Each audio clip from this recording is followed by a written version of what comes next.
नमस्कार, स्वागत है क्रिकेट की बात विक्रम टॉक्स के साथ। सबसे बड़ी अड़चन अब ये आ रही है कि दिलीप ट्रॉफी इस बार क्यों इतनी चर्चा में है। जी हाँ, दिलीप ट्रॉफी को लेके क्यों इतना अगर हम ये कहें ना कि बवाल क्यों मचा हुआ है, तो चलिए इस पे बात करते हैं। क्योंकि अब तक अगर घरेलू क्रिकेट की बात की जाए तो रणजी ट्रॉफी में हालांकि बहुत कुछ संभावनाएं होती हैं, क्योंकि रणजी ट्रॉफी में कई दिग्गज खिलाड़ी, चाहे वो सचिन तेंदुलकर की बात करें, वसीम जाफर की बात करें, कई दिग्गज खिलाड़ी लगातार खेलते हैं। तो रणजी ट्रॉफी बहुत बड़े स्तर पे कही जाती है कि भारत का सबसे बड़ा अगर घरेलू टूर्नामेंट है तो वो रणजी ट्रॉफी को माना जाता है। लेकिन इस बार दिलीप ट्रॉफी बहुत ज़्यादा चर्चा में है। हालांकि इससे पहले भी दिलीप ट्रॉफी चर्चा में रहती थी, लेकिन शायद इस बार कुछ ऐसे फैसले हुए, क्योंकि पहले ये हुआ था कि रोहित और विराट कोहली भी दिलीप ट्रॉफी घरेलू सीजन में उतर सकते हैं, क्योंकि अभी 38 से 40 दिन तक कोई बांग्लादेश की टेस्ट सीरीज से पहले कोई भी भारतीय टीम का ऑफिशियल मैच नहीं है, इंटरनेशनल मैच नहीं है। तो ऐसे में विराट कोहली और रोहित शर्मा भी खेल सकते थे। लेकिन यहाँ पे जैसा ने साफ कर दिया है कि इन दोनों खिलाड़ियों के ऊपर हमें अतिरिक्त बोझ देने की ज़रूरत नहीं है, क्योंकि आने आने वाले जो दिन हैं, महीने हैं, उसमें टेस्ट चैंपियनशिप भी खेलनी है। उसके बाद आपको चैंपियंस ट्रॉफी भी खेलनी है, तो लगातार बड़े मैचेस और सीरीज़ खेलने हैं। तो ऐसे में इन दोनों खिलाड़ियों पे जोर देने का कोई मतलब नहीं है कि एक्स्ट्रा वर्कलोड दिया जाए। तो ये काफ़ी सही बात भी है कि रोहित शर्मा और विराट कोहली का बस्तर उस लेवल पे है जहाँ पे वो इतनी अच्छी परफॉर्मेंस कर रहे हैं कि अगर वो उनका बल्ला नहीं चल रहा होता तो हम ये कह सकते थे कि नहीं, उनको आना चाहिए, मैदान पे उतरना चाहिए, घरेलू खेलना चाहिए। लेकिन जिस तरीके की अब जिस स्तर पे वो लोग खिलाड़ी हैं, तो वहाँ पे सही है, वर्कलोड को कम किया जा सकता है। वहीं सबसे बड़ी जो चर्चा का विषय बना हुआ है कि 60 लोगों का दिलीप ट्रॉफी में जो A B C D 4 groups बने हुए हैं टीमों में, जिसमें शुभमन गिल भी कप्तान है, ऋतुराज गायकवाड़ भी कप्तान है। लेकिन जो सबसे बड़ी बात आ रही है ना, 60 लोगों में भी ना संजू सैमसन का नाम नहीं है।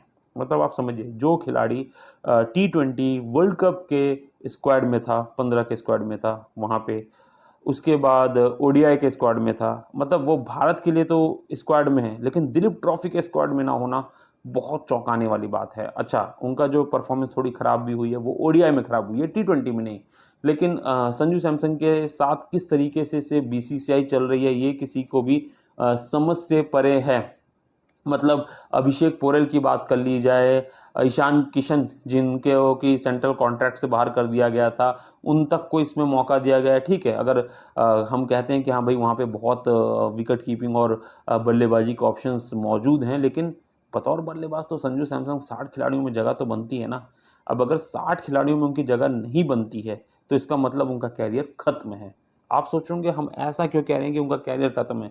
इसलिए ख़त्म है क्योंकि अगर 60 खिलाड़ियों में भी आपको बता दें सरफ़राज़ को जगह मिली है, कई खिलाड़ियों की, अगर आप समझ सकते हैं कि यशस्वी जायसवाल की बात की जाए, जितने भी खिलाड़ी थे, ईशान किशन की बात की जाए, जो भी अभी तक बाहर चल रहे थे, इन सबको मौका दिया गया है। यहाँ तक कि ऋषभ पंत 2 साल बाद वापसी करेंगे, क्योंकि उनको भी अब रेड बॉल क्रिकेट में वापसी करनी है भारतीय टीम के लिए, तो घरेलू सीज़न में उतर रहे हैं दिलीप ट्रॉफी, उनको भी मौका दिया गया। लेकिन संजू सैमसन को बाहर कर दिया गया। अब ये किसी के भी ना समझ से परे है। कई सवाल इस पे खड़े हो रहे हैं कि भाई ऐसा क्या है संजू सैमसन ने गलत कर दिया कि आप उनको, जब देखो अभी वो टी20 वर्ल्ड कप खेल के आए थे, तो उनको टी20 जो श्रीलंका में होता उस टीम से बाहर कर दिया, उसके बाद ओडीआई से, तो वो समझ में नहीं आ रहा कि उनको टी20 में रख लिया गया, उसके बाद जब ओडीआई वर्ल्ड कप खेलना था तो ओडीआई से, मतलब उनके साथ की परिस्थितियां किसी के भी समझ से परे हैं।